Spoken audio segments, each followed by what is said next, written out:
We're talking about viability. Okay. And churches want to be viable. They want to be relevant. Somebody said one time there are two kinds of worship. There's irrelevant worship and there's relevant worship. And I think that you probably could translate that into churches. There are churches that are irrelevant. In other words, if they were gone from a community, maybe no one would miss them being gone. And then there are other churches that are absolutely relevant and key anchor points in a given community that change lives and change the world, which is the mission that Jesus called us to.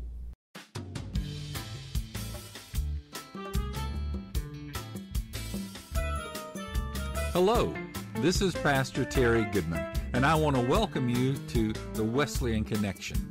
This podcast is primarily for the clergy and laity of the Holston Annual Conference.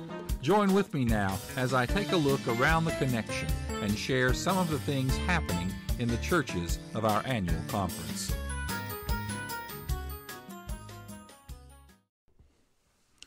I've been trying to get this interview with Rusty set up for quite a while. We tried earlier in the year and just didn't work out, actually last fall, I think. But we finally got a chance to sit down at the recent meeting down at the conference office. I found some time and he found some time. I was talking with him about the role that he plays as the director of congregational development. And halfway through the conversation, I realized that we had shifted into a different kind of conversation. And so I'm splitting the interview into two parts. The part you're going to hear today is more along the lines of his role in the annual conference and what he does in that role. And the second part of the interview that'll come up next week is going to be a little bit more personal. It's going to be talking about, it's sort of like two preachers sitting together talking. Now, that's one of the themes that I'm going to try to develop with some future podcasts. Two pastors talking. I haven't thought the best name for it yet, but I'm going to share that one next week because it's not really about his role in the annual conference as much as it is about his role as a preacher and how the gospel affects his life and so forth. So that's going to be next week. But today, I invite you to listen to that conversation as he describes congregational development and revitalization within our annual conference and shares with us, those kinds of things that our conference is doing in that role.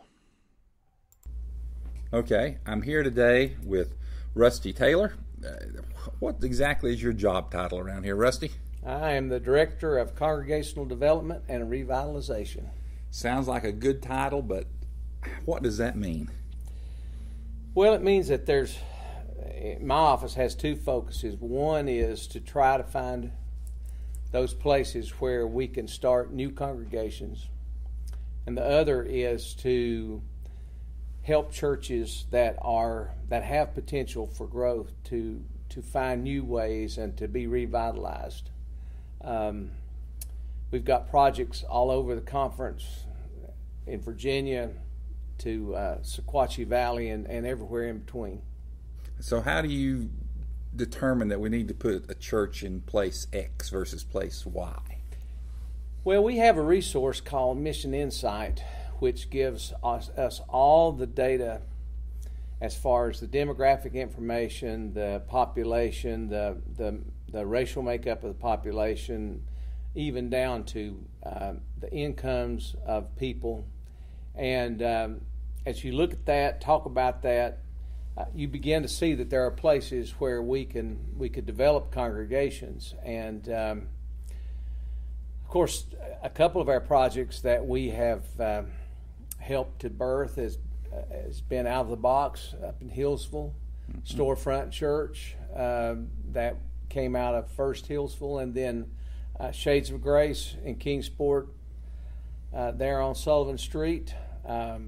A tremendous outreach ministry, and basically the annual conference has been providing the salary support for that as it's been launched. And those people, if you're aware of Shades of Grace, you know that they reach out to the least, the last, the lost, and the lonely. And it's been a fantastic ministry. And Will Shuey's doing an outstanding work there. And we're privileged to get to support it. In terms of revitalization,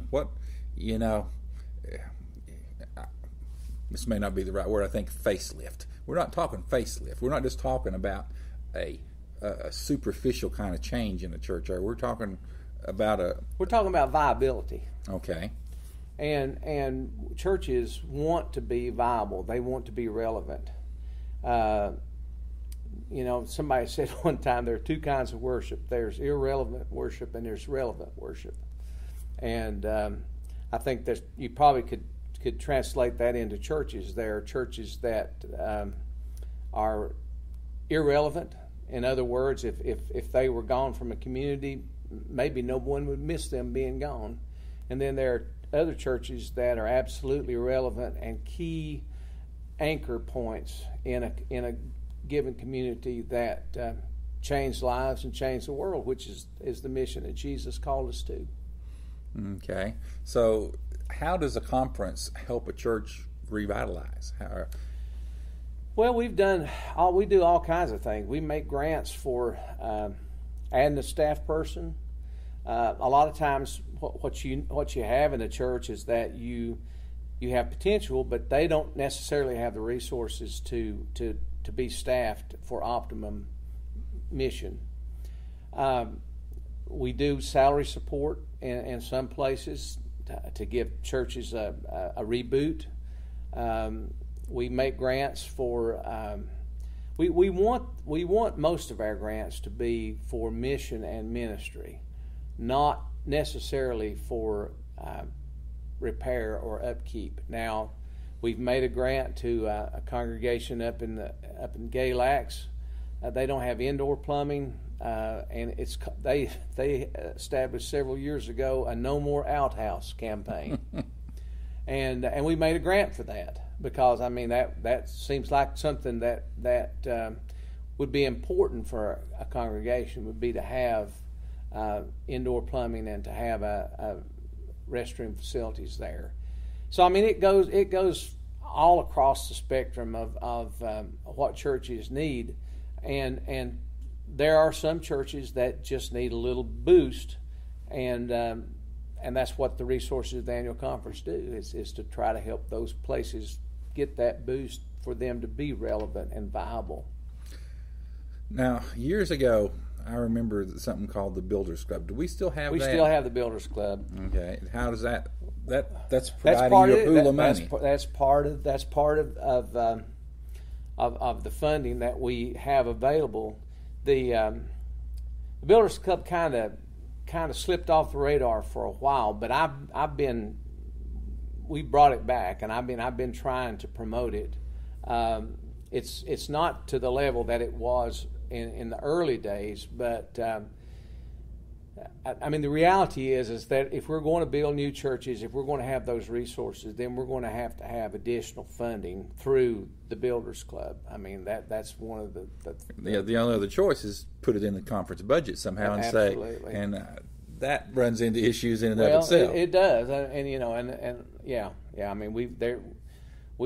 we project about what we're going to receive in the conference budget, and it's been pretty consistent over the last several years that it comes in about $9 million, and so that's what we've got to do the conference. And there's program. not a lot of surplus in there for extra churches or there's not any surplus in there.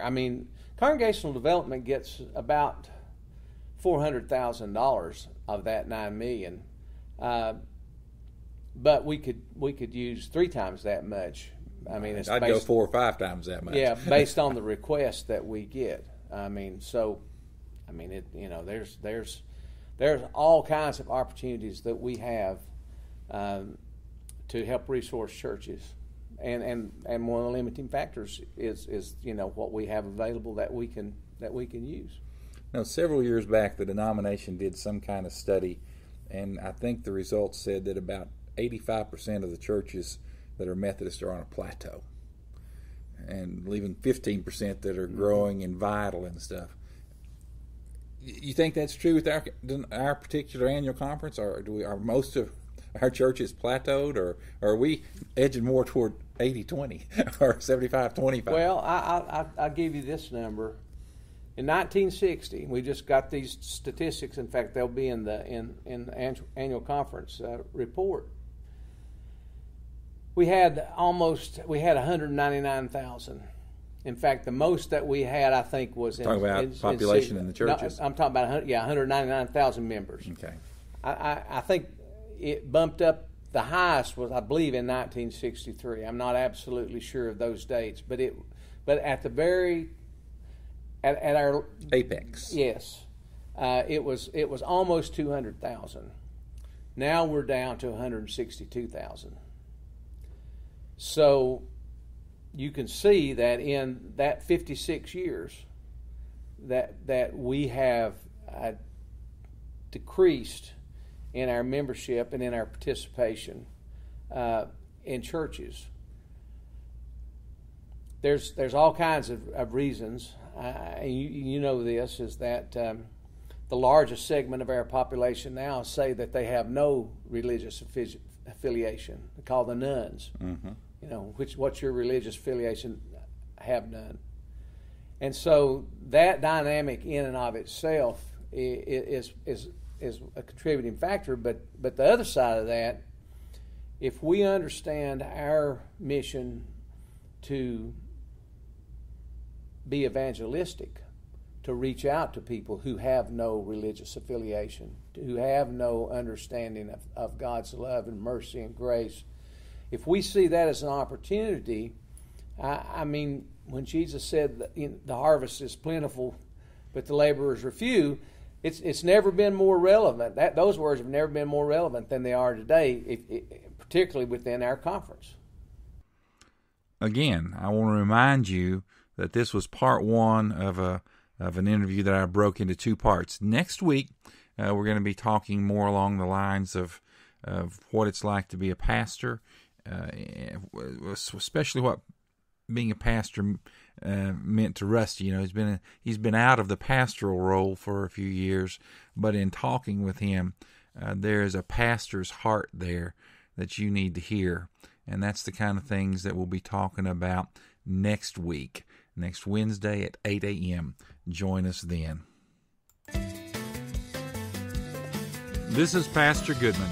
Thanks for listening to this edition of the Wesleyan Connection. Be sure to check back often for more podcasts.